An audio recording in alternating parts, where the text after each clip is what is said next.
Hello friends and welcome. I found a recent newspaper article rather interesting and thought we should share this with you. Taken from the New York Times, it shared some useful advice for teens on how to manage social media responsibly and safely from teens themselves. Now, some of these include one, amidst the constant bombardment of messages, right? One teen shared how she sets her phone to do not disturb for everyone except mum. Smart girl.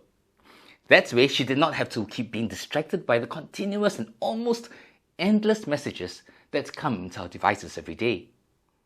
Wise words, yeah? But I have a little request. Can we add dad too? 2. Unfollow pages and people that make you feel bad and negatively affect your self-esteem. In this day and age when photos are often digitally altered and body shaming or insults are traded online, this advice is quite invaluable. Our children must know they are beautifully made, wonderfully made in the image and likeness of God, and loved. Now that's a very important part of our job as parents too. 3. I like this one. Put down your phone and go outside. In earlier episodes, we had shared studies that showed the importance and benefits of physical activity as opposed to excessive time spent on devices. So encourage our teens to engage in meaningful and healthy outdoor activities such as cycling, outdoor games, swimming, a walk in the park or at the beach, and so on.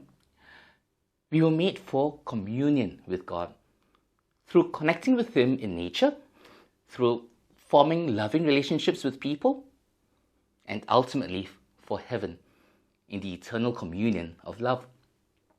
We were not made for communion with an artificial screen.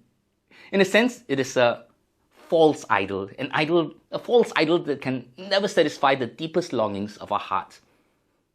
And then this one, which I'm sure all parents would love. The bed is for sleeping and dreaming, not for scrolling. Good one.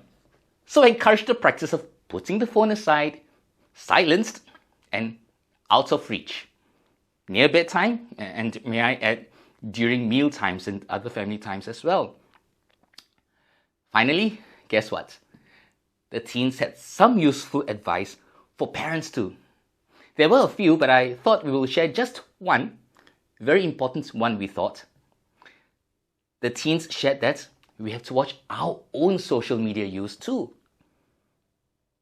Values are caught, not just taught.